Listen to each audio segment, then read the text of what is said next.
Hop, bugungi darsimiz bizada linking words. Linking words bu. Bog'lovchilar o'zbekchasi. Bog'lovchilar. Bog'lovchilardan bugun but, and, because o bog'lovchilarni o'tamiz. Hop, and. Andning tarjimasi va.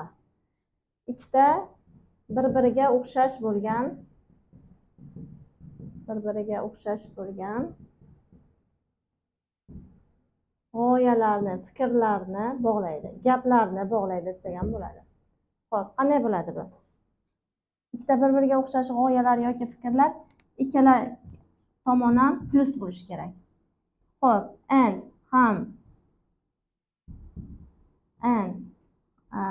gaplarni ham bog'laydi.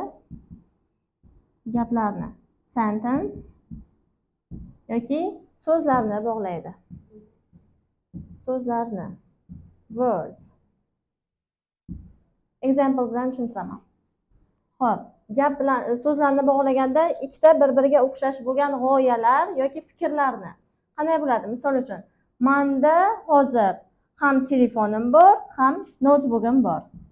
I have got a laptop and a smartphone. Ana bu gapda bizada so'zlarni bog'ladi. Bitta gapda ikkita bir-biriga o'xshash g'oya, ikkita bir-biriga o'xshash so'z laptop. Ikkita so'zni bog'ladi pozitiv gapda. Xo'p, endi gaplarni bog'lasin. Ana words. Endi gaplarni bog'lasin. Sentence. Ikkita bir-biriga yaqin, bir-biriga o'xshash bo'lgan gapni bog'laymiz.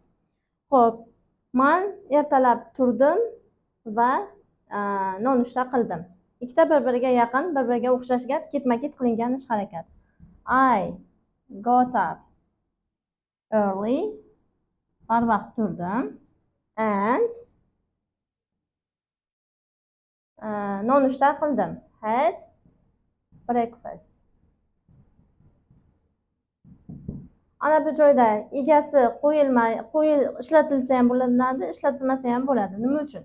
Chunki ikkala kesimli gapni ham egasi bitta bo'lgani uchun ayni ishlatmasak ham bo'ladi. Agar ana bu gapda had breakfast egasi boshqa bo'lganda edi, ega qo'yishimiz shart bo'lardi. Ana bu yerda qo'ymasak ham bo'ladi. I got up early and had breakfast. Ana bu yerda ikkita gap and bog'lovchisi bilan birga bog'landi. Ikkita gap, bitta gap bo'ldi. Murakkab gap bo'ldi. Tushunarlimi, Sevinch? Xo'p, keyingisi but. Butni tarjimasi ammo. Ammo, lekin, biroq. Ammo, lekin, biroq, but. Qanaqa gaplarni bog'laydi bu? Ikkita bir-biriga o'xshash bo'lgan gapni emas, qarama-qarshi gaplarni bog'laydi, to'g'ri. Qarama-qarshi. Bu nima degani? Bitta gap pozitiv bo'lsa, bittasi negativ. Birinchisi negativ bo'lsa, ikkinchisi pozitiv gaplarni bog'laydi. E'tibor beramiz. But faqatgina sentence ni bog'laydi. Sentence. So'zlarni emas. Gap tuzamiz. Men bugun kursga keldim, lekin uyga vazifa qilmadim. I keldim. Came to course, but I didn't do my task. Kursga kelgani pozitiv, lekin vazifa qilmagani negativ. Ikkita gap nima bilan bog'landi? But yordamchi anaqa bog'lovchisi bilan bog'landi, linking word bilan. Men kursga keldim pozitiv, lekin vazifamni bajarmadim. Tushunarlimi? Okay.